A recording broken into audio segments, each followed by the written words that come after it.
कक्षा छठवीं विषय विज्ञान अध्याय 2 भोजन के घटक के बारे में चर्चा कर रहे हैं। इससे पहले पीरियड में हमने संतुलित आहार पर भी चर्चा करी थी।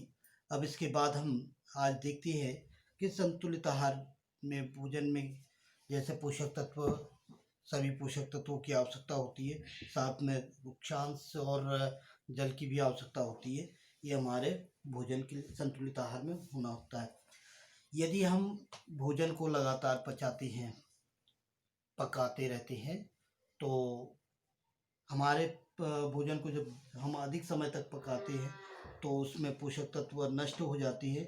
या भोजन को पकाते समय यदि हम छिलका उतारते हैं, सब्जियों की छिलका उतारते हैं, फलों की छिलका उतारते, तो कई प्रकार के विटामिन और पोषक तत्व इससे हट जाते हैं, इसके नष्ट हो जाते हैं।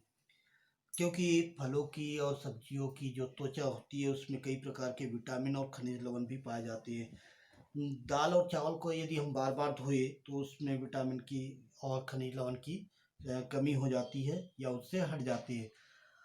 भोजन पकाने के पर निश्चित है कि भोजन को जैसे हम पकाते हैं तो स्वाद बढ़ता है और वह हमारा आसानी से भोजन पच जाता है। हमारे स्वास्थ्य के लिए मतलब पाचन क्रिया में वो जल्दी से पाचन हो जाता है उसका। कुछ साथ ही पकाने में कुछ पोषक तत्वों की हानि भी हो सकती है। यदि भोजन पकाने में अधिक जल का अगर हम उपयोग करें और फिर उसको बाद में हम फेंक देते हैं तो जल में कुछ पोषक तत्व मिल करके और बाहर निकल जाते हैं।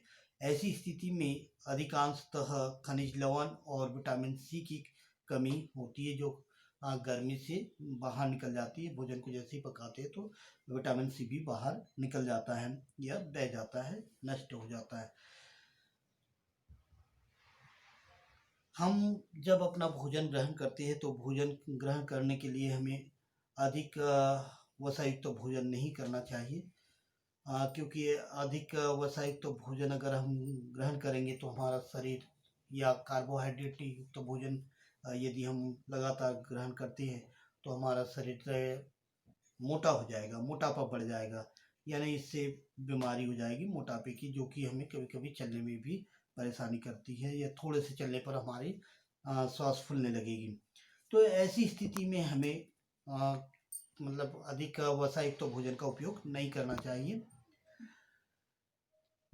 एक कटोरी कार्बोहाइड्रेट युक्त तो भोजन और एक कटोरी अगर हमने वसायुक्त तो भोजन लिया तो निश्चित है कि जो हमारा कार्बोहाइड्रेट वाला भोजन है उससे कहीं अधिक मात्रा में वसायुक्त तो भोजन हमें ऊर्जा प्रदान करता है। तो जब वसा वाला भोजन लेना होता है तब उसको कम मात्रा में लेना चाहिए।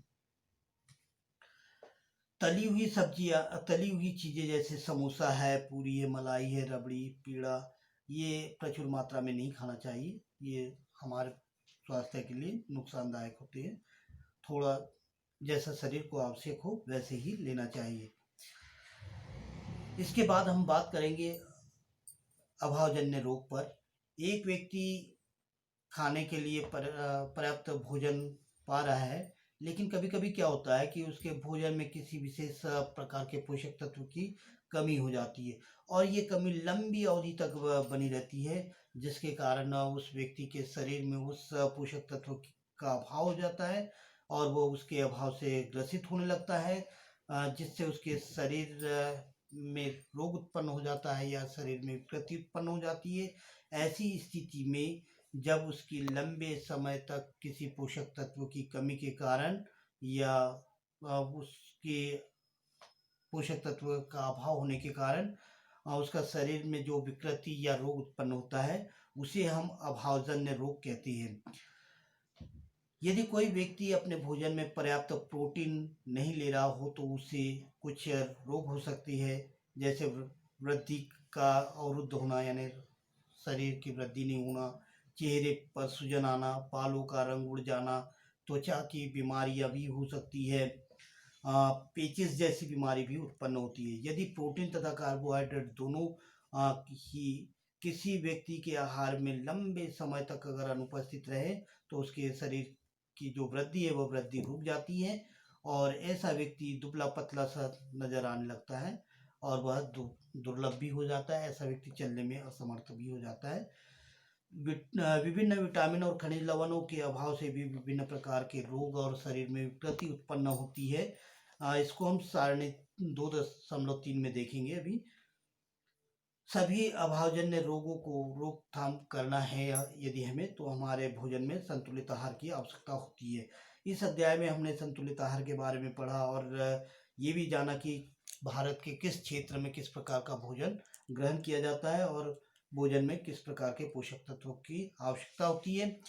अब हम देखते हैं विटामिन मतलब खनिज पोषक तत्व और उनकी कमी से होने वाले रोग तथा उनके लक्षण क्या है। जैसे विटामिन ए की कमी से छिन्नता, दृष्टिहीनता रोग होता है और इसके लक्षण है कमजोर दृष्टि, अंधेरे में कम दिखाई देना, कभी कभी पूरी तरह से दिखाई देना बंद हो जाता है। ये विटामिन ए की कमी से।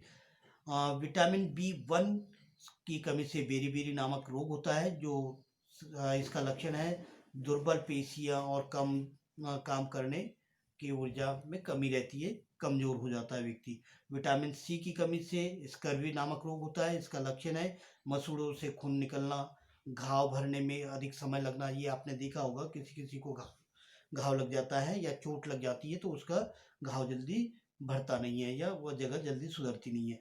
विटामिन डी की कमी से रिकेट्स नामक रोग होता है, जो इसका लक्षण है कि अस्थियों का मुलायम होना या मुड़ना, मुलायम होकर के मुड़ जाना, ये इसका लक्षण है।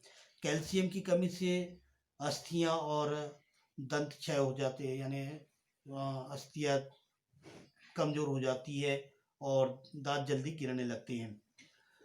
आयोडीन की कमी से घिंगा रोग यानी ग्लाइटर कहते हैं इसको, गाइटर, इसके से गर्दन की जो ग्रंथि है वो फूल जाती है, बड़ा सा हो जाता है और बच्चों में मानसिक विकलांगता उत्पन्न होती है इसकी कमी से।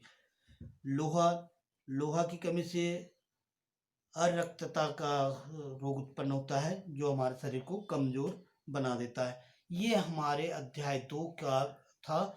इसके बाद में अब इसके प्रश्नोत्तर आप देख लेना, जो नहीं बनेगी वो आप हमसे पूछ लेना, ठीक है।